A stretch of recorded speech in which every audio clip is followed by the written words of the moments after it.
Welcome back our YouTube channel global science IQ। I hope आप सभी लोग बहुत ही अच्छे होंगे, बिंदास होंगे और आपकी स्टडी भी बहुत ही जबरदस्त चल रही होगी। तो सबसे पहले हमारे सभी प्यारे प्यारे स्टूडेंट्स को गुड इवनिंग, शुभ संध्या, राधे राधे, जय श्री कृष्णा, जय माता दी। स्टूडेंट्स, आज हम आपके लिए केमिस्ट्री का लेक्चर नंबर 3 लेकर के आए हैं, जिसमें आज हम आपको क्लासिफिकेशन ऑफ मैटर मीन्स द्रव्य का वर्गीकरण जो रासायनिक रूप से है उसको कंप्लीट कराएंगे। जबकि इससे पहले लेक्चर नंबर 2 में हमने आपको क्लासिफिकेशन ऑफ मैटर जो भौतिक रूप से था उसको कवर किया था, ठीक है।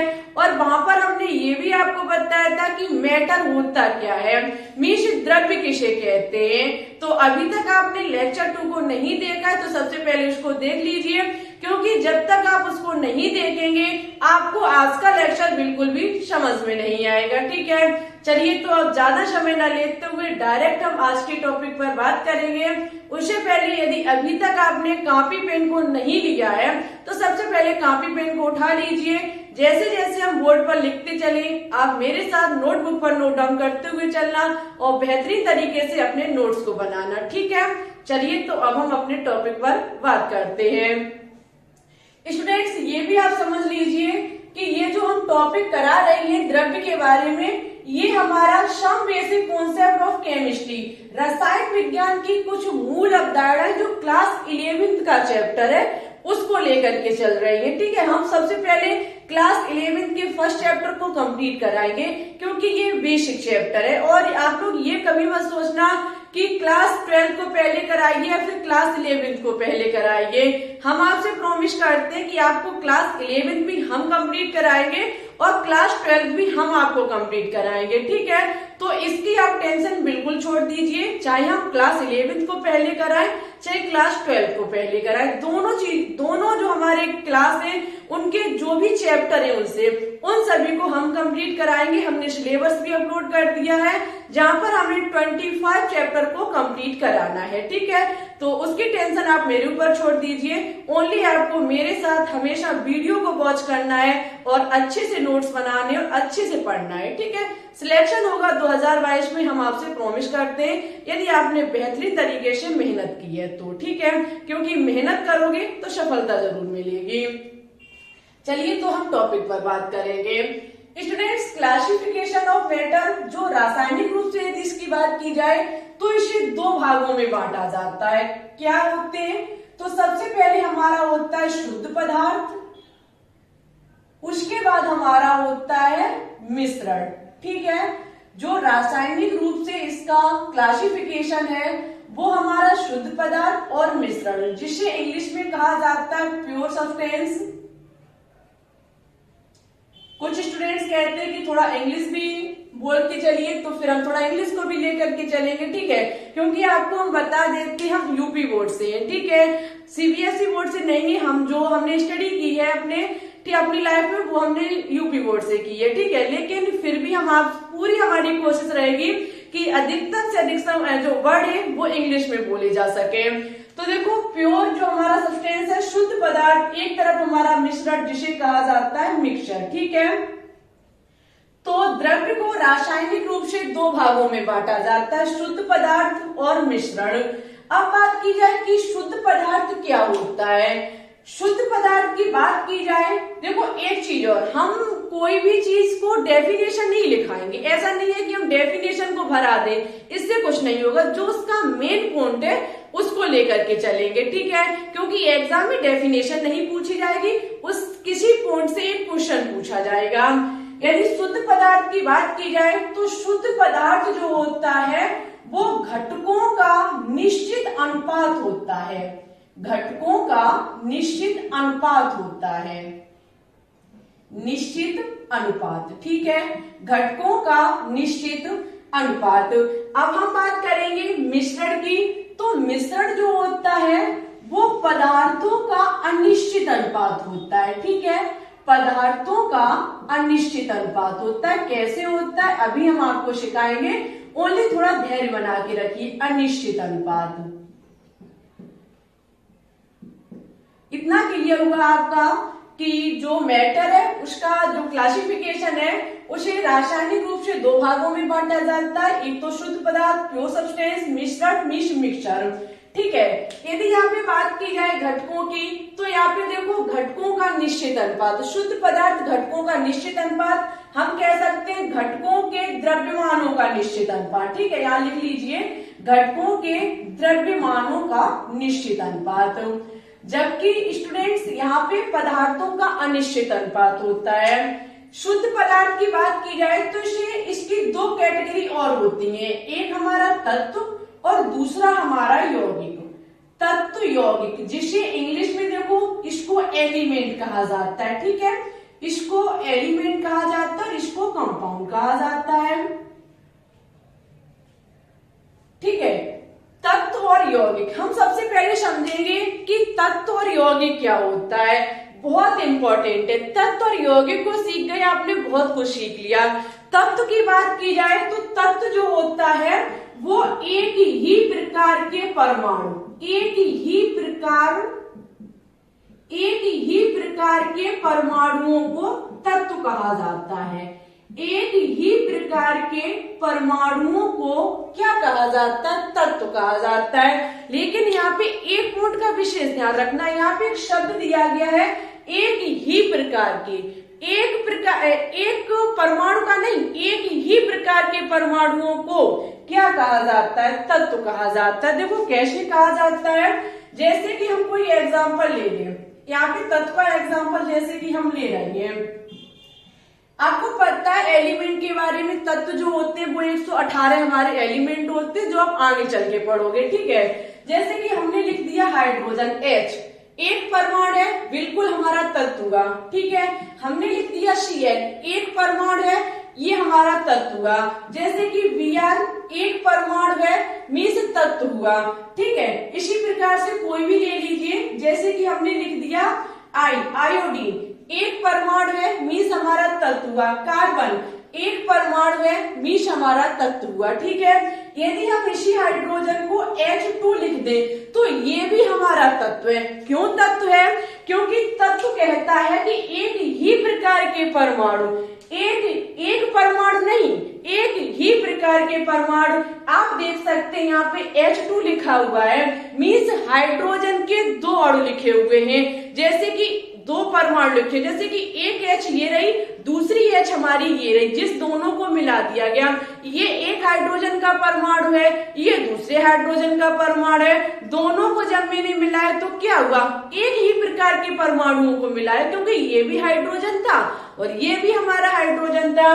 तो ये कभी मत सोचना कि जैसे कि H2 लिखा हुआ है तो ये तत्व नहीं है, ये बिल्कुल तत्व है, क्योंकि ये एक ही प्रकार के परमाणुओं से मिलकर के बना हुआ है। ठीक है, यहाँ पर हम देख सकते हैं जैसे कि Cl2 आपने देखा होगा, ये हमारी Cl2, तो ये भी हमारा तत्व, क्योंकि ये एक ही प्रकार के परमाणुओं से मिलकर के बनी हुई है। आपने देखा होगा S8 लिखा, ठीक है, सल्फर जो होता है S8 होता है, P4 होता है, ठीक है, P4 होता है, तो ये सभी तत्व है हमारे। क्यों है, क्योंकि ये एक ही प्रकार के परमाणुओं से मिलकर के बने हुए हैं। उम्मीद है आपके डाउट्स क्लियर हुए होंगे तत्व से लेकर के। यदि आपको एलिमेंट के बारे में समझ में ना आया हो, आप ऑफकोर्स अपना कमेंट बॉक्स में छोड़ सकते हैं, अपनी प्रॉब्लम को कमेंट बॉक्स में छोड़ सकते हैं, हम उसका रिप्लाई करने की पूरी कोशिश करेंगे। ठीक है, आगे हम यौगिक पर बात करेंगे। कंपाउंड की बात की जाए तो देखो कंपाउंड जो होता है वो विभिन्न तत्वों के दो या दो से अधिक परमाणुओं का निश्चित अनुपात होता है। दो या दो से अधिक परमाणुओं का निश्चित अनुपात।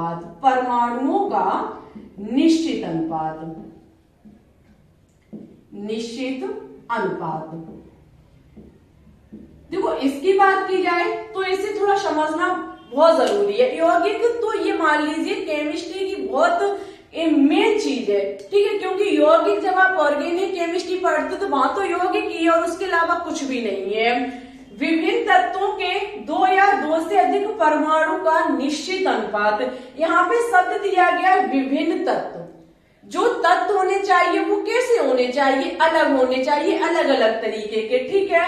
दो या दो से अधिक, जब हम दो या दो से अधिक विभिन्न तत्वों के क्या परमाणुओं का जब हम क्या करते हैं, निश्चित अनुपात मिलाते हैं, बनने वाला जो होगा वो क्या होगा, कंपाउंड होगा। जैसे कि स्टूडेंट्स हम ले सकते हैं H2O, आपको पता है ये जल होता है, ठीक है, जहाँ पे हाइड्रोजन के कितने परमाणु लिए गए हैं, 2 परमाणु लिए गए हैं, और यहाँ पे ऑक्सीजन के कितने परमाणु लिए गए, 1 परमाणु लिए गए हैं। स्टूडेंट्स अभी मैंने बताया हाइड्रोजन H2 लिखा हुआ है तो वो क्या होगा, तत्व होगा, ठीक है। ऑक्सीजन O लिखा हुआ है, तत्व होगा। जब हम विभिन्न तत्वों को 2 या 2 से अधिक परमाणु, उनके जो परमाणु होंगे उनको निश्चित अनुपात में मिला देते हैं तो बनने वाला हमारा क्या होगा, कंपाउंड होगा, ठीक है। तो ये चीज आपकी क्लियर हुई। देखो अब यहाँ पे निश्चित अनुपात का मतलब, निश्चित अनुपात मीन्स रेशियो का मतलब क्या है, तो जल जो होता है इसका रेशियो 2:1 होता है। जल को चाहे आप कुएं से निकालें, चाहे पाकिस्तान से लेकर के आए, चाहे न्यूजीलैंड से लेकर के आए, चाहे अफ्रीका से लेकर के आए, XYZ, चाहे नल से निकाले चाहे समर से निकाले, कहीं से भी निकाले, जल का जो रेशियो होगा वो 2:1 ही होगा, 2:1 ही होगा। जब तक हाइड्रोजन के 2 परमाणु, ऑक्सीजन का 1 परमाणु नहीं होगा तब तक जल का निर्माण नहीं होगा।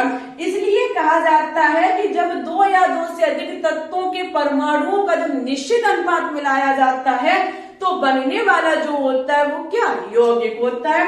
इसी प्रकार से हमारा NH3 होता है, ये अधिकांश सभी स्टूडेंट्स को पता होगा, अमोनिया गैस होती है, ठीक है।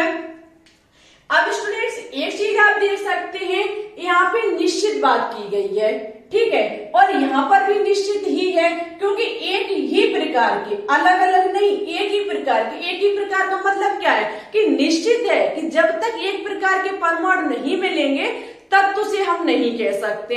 अब आप देख सकते हैं ये भी निश्चित, ये भी निश्चित, यहाँ लिखा हुआ है घटकों के द्रव्यमानों का निश्चित अनुपात ही हमारा प्योर सब्सटेंस कहा जाता है, ठीक है। उम्मीद है आपका शुद्ध पदार्थ अच्छे से क्लियर हुआ होगा और इसकी 2 कैटेगरी जो हमारा तत्व, यौगिक, एलिमेंट, कंपाउंड जो है वो भी आपका क्लियर हुआ होगा, ठीक है। अब हम चलेंगे मिश्रण की तरफ। मिश्रण क्या है, तो देखो मिश्रण जो होता है वो पदार्थों का अनिश्चित अनुपात होता है, कोई भी अनुपात कैसा भी मिला दीजिए, ठीक है, कोई उसका रेशियो नहीं होना चाहिए, उसको हम क्या कहेंगे, उसको हम कहेंगे मिश्रण। यहाँ पर एक चीज है, यहाँ पर तत्वों से संबंधित बात की जाती है और यहाँ पे पदार्थ से संबंधित मींस मैटर से संबंधित बात की जाती है, ठीक है। यहाँ पे मैटर को मिलाया जाता है और यहाँ पे एलिमेंट, तत्व या फिर हम कह सकते हैं एटम, परमाणु को मिलाया जाता है, ठीक है। परमाणु को इंग्लिश में एटम कहा जाता है। मिक्सचर को 2 कैटेगरीज की होती है, इसे 2 भागों में बांटा जाता है। एक हमारा होता है समांगी मिश्रण जिसे कहा जाता है होमोजीनियस, ठीक है। आप लोग लिख लीजिए इंग्लिश, जो बच्चे इंग्लिश में कहते हैं कि कुछ वर्ड इंग्लिश भी बोल दीजिए तो लिख लीजिए होमोजीनियस, ठीक है, समांगी मिश्रण। ये हमारा समांगी मिश्रण और हेट्रोजीनियस जो हमारा विषमांगी मिश्रण होता है, ठीक है।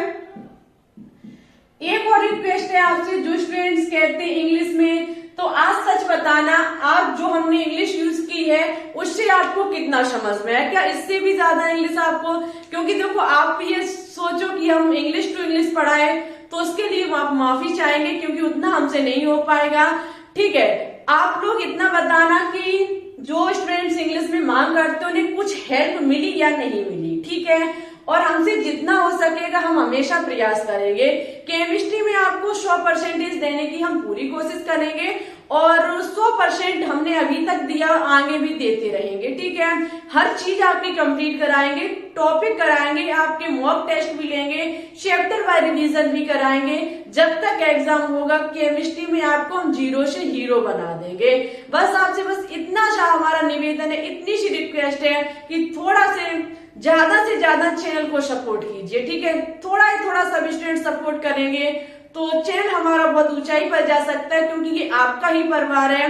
जितना हो सके अपनी फैमिली को बढ़ा लीजिए, ठीक है। और हम आपसे बस इतना ही हमेशा मांगते हैं कि चैनल को सब्सक्राइब जरूर कर लिया करें, नोटिफिकेशन भी आपके पास टाइम टू टाइम पहुंचते रहेंगे यदि आप बेल आइकन को दबा के ऑल पर क्लिक कर लेंगे। ओके स्टूडेंट्स, मुझे उम्मीद भी है कि हमारे सभी प्यारे प्यारे स्टूडेंट्स इस चैनल को बहुत ज्यादा सपोर्ट करेंगे, ठीक है। सपोर्ट आपका बहुत जरूरी है और फैमिली को ज्यादा से ज्यादा कोशिश कीजिए बढ़ाने की। और हम बहुत नजदीक है 2000 सब्सक्राइबर के, जितनी जल्दी हो सके करा दीजिए और इतनी ही आपसे हमेशा रिक्वेस्ट रही है हमारी। चलो अपने टॉपिक पर बात करेंगे, समांगी मिश्रण और विषमांगी मिश्रण, ठीक है। समांगी मिश्रण की बात की जाए तो देखो, समांगी मिश्रण जो होता है इसमें समान घटक होते हैं, समान संगठन। समान संगठन का देखो स्टूडेंट्स क्या मतलब है। समान संगठन का मतलब ये है कि जैसे कोई हमने दो चीजों को मिलाया है, ठीक है। दो चीजों को मिलाने के बाद हम उन दो चीजों को अलग ना कर पाए, ये समान संगठन होता है। जैसे कि स्टूडेंट्स हमने जैसे कि हमने पानी और नमक का घोल बनाया। मान लीजिए हमने जल और NaCl, जो हमारा सोडियम क्लोराइड साधारण नमक जो होता है NaCl, यदि हमने जल को और नमक को मिलाया, यदि मैंने इसका घोल बना लिया, ठीक है, अच्छे से मैंने इसका घोल तैयार कर लिया। अच्छा, आप चाहकर भी नमक और पानी को अलग नहीं कर पाएंगे, क्यों? क्योंकि जल और नमक एक दूसरे में घुल गई है, ठीक है। और यहाँ पे एक चीज और आप देख सकते हैं, जैसे कि हमने कोई एक पात्र लिया, माना कि मैंने गिलास लिया है, ठीक है। जैसे कि माना कि हमने गिलास लिया, गिलास में मैंने वाटर को डाला, नमक को डाला, घोल को तैयार किया, ठीक है। थोड़ा उसे घुमाएंगे और घोल को तैयार करेंगे। घोल को तैयार करने के बाद चाहे हम उसे नीचे से चखें, चाहे हम बीच वाले पार्ट से उसको चखें, चाहे हम उसके ऊपर वाले पार्ट से चखें, किसको? नमक पानी के घोल को। स्टूडेंट्स, जो स्वाद नीचे होगा वही बीच में होगा और वही हमारा ऊपर होगा, ठीक है। तीनों जगह पर, यानी कि किसी भी पार्ट से हम यदि घोल को पिएंगे तो उसका जो स्वाद होगा, टेस्ट जो होगा, वो वैसा ही होगा जैसा कि हमने जिस भाग से चखा। मीन्स हर पार्ट में उसका जो कहने का मतलब है स्वाद होगा, जो उसका संगठन होंगे, उसके कण जो होंगे वो बराबर फैल जाएंगे। ऐसा नहीं होगा कि एक जगह नमक ज्यादा हो गया, एक जगह एक पार्ट में नमक हुआ ही नहीं, ऐसा नहीं होगा। मीन्स संगठन समान होगा। कहीं से भी हम उस घोल को पिएंगे, हमें जो स्वाद दिखेगा वो एक समान ही दिखेगा। जैसे कि शरबत को ले लीजिए, जब हम पानी और चीनी को मिलाते हैं, ठीक है, तो ये समांगी मिश्रण हमारा होता है, जिसमें एक पदार्थ दूसरे में बिल्कुल घुल जाए, ठीक है, समान संगठन बन के तैयार हो जाए। विषमांगी मिश्रण स्टूडेंट्स क्या होता है? तो ये असमान संगठन होता है, असमान संगठन। यहाँ पे इसका क्या मतलब है? जैसे कि हमने जल को लिया, जैसे कि हमने वाटर लिया और मिट्टी को लिया, ठीक है। माना कि हमने जल को लिया और मिट्टी को लिया, हमने स्टूडेंट्स जैसे जल में मिट्टी को घोला। आप देख सकते हैं 10 मिनट नहीं 10 सेकंड के लिए उसको छोड़ दीजिएगा, उसके बाद आप उसका टेस्ट कीजिएगा। आपको कहीं कहीं तो मिट्टी के कण बहुत ज्यादा दिखेंगे और कहीं कहीं मिट्टी के कण बहुत कम दिखेंगे। मीन्स ये जो इसका संगठन है वो कैसा? असमान है, ठीक है। जबकि पानी और चीनी को, पानी और नमक के घोल को कभी भी छोड़ दीजिए, कितने भी समय के लिए, उसका टेस्ट वही रहेगा हर एक पार्ट में। जबकि यहाँ पे मिट्टी का कण कहीं अधिक हो जाएंगे, कहीं कम हो जाएंगे। इसका एक उदाहरण और है, जैसे कि दाल में कंकड़।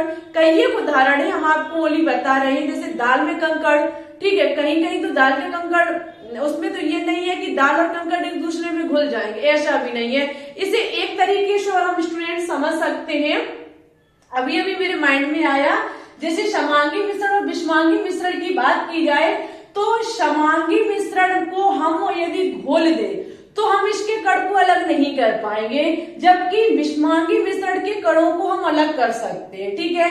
जैसे कि हमने इसमें डाल दिया, जैसे कि विषमांगी हमारे दाल और कंकड़ है, तो हम इसको ऑफकोर्स अलग कर सकते हैं। जबकि इसको हम जो मैंने पहले किया, चीनी और पानी को मिलाया, तो हम चीनी और पानी को अलग नहीं कर पाएंगे, ठीक है। तो इस प्रकार से हमारा समांगी मिश्रण होता है और हमारा विषमांगी मिश्रण होता है। तो हमें उम्मीद है पूरी कि आपका जो क्लासिफिकेशन ऑफ मैटर है रासायनिक रूप से आपका कंप्लीट हुआ होगा। इस प्रकार से हमारा मैटर और क्लासिफिकेशन ऑफ मैटर पूर्ण रूप से कंप्लीट हुआ। ठीक है, उम्मीद है कि आपको भौतिक रूप से और रासायनिक रूप से दोनों तरीके से समझ में आया होगा। डाउट हो आपके मन में किसी भी प्रकार का तो आप कमेंट बॉक्स में अपना कमेंट छोड़ सकते हैं, नहीं तो एक हमारा टेलीग्राम ग्रुप है जिसका नाम है केमिस्ट्री बाय दिशा यादव। आप उस पे सर्च टेलीग्राम पे सर्च करना, चैनल आपको आपको चैनल का लोगो नजर आएगा, उस पे क्लिक करके आप ज्वाइन कर सकते हो ग्रुप को। और एक हमारा टेलीग्राम चैनल भी है जिसपे हर क्लास की पीडीएफ हम देते हैं, नाम है उसका ग्लोबल साइंस आईक्यू। ठीक है, सर्च कीजिएगा, आपको दोनों ग्रुप और चैनल नजर आएंगे, आप वहां से ज्वाइन हो जाइए, अपने डाउट को क्लियर कर सकते हैं। अन्यथा आप कमेंट बॉक्स में भी अपना कमेंट्स छोड़ सकते हैं। ठीक है, और स्टूडेंट्स ये क्लास डेली शाम 8 बजे अपलोड मिलेगी टॉपिक वाली, और हम जिस दिन लाइव क्लास लेंगे उस लाइव क्लास का जो हमारा समय रहेगा वो शाम 7 बजे रहेगा। उम्मीद है आपका टॉपिक क्लियर हुआ होगा। टॉपिक क्लियर हुआ हो तो प्लीज कमेंट बॉक्स में कमेंट जरूर करना। ठीक है, आप लोग ये जरूर बताया करो कि कैसा समझ में आया, आपका जो कंटेंट है वो आपको क्लियर हुआ या नहीं हुआ। ठीक है, क्योंकि हम जो कुछ पढ़ाते हैं वो आपके लिए करते हैं, और स्टूडेंट्स को जब समझ में नहीं आएगा तो फिर मतलब ही क्या है, आपको अपना कमेंट छोड़ना है, ये जरूर बताना है कि कैसी है कैसी नहीं, कमी हो कमी को भी बता सकते हैं। ठीक है, हम उसे सुधारने की पूरी कोशिश करेंगे। और हाँ, ये स्टूडेंट्स और हम आपको बता देते कि कल क्या लेकर के आएंगे।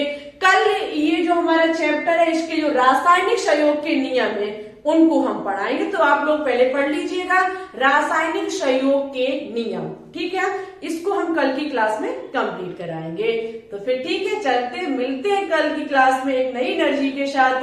अपना सपोर्ट प्यार दिखाते रहिए इसी प्रकार से। इस चैनल को वीडियो अच्छी लगे लाइक कीजिए, दोस्तों के साथ शेयर कीजिए। चैनल पर अभी न्यू जुड़ रहे हैं तो चैनल को सब्सक्राइब करके बेल आइकन को दबा के ऑल पर क्लिक जरूर कर लीजिए, जिससे हमारी अन्य आने वाली वीडियो के नोटिफिकेशन आपके पास टाइम टू टाइम पहुंचते रहे।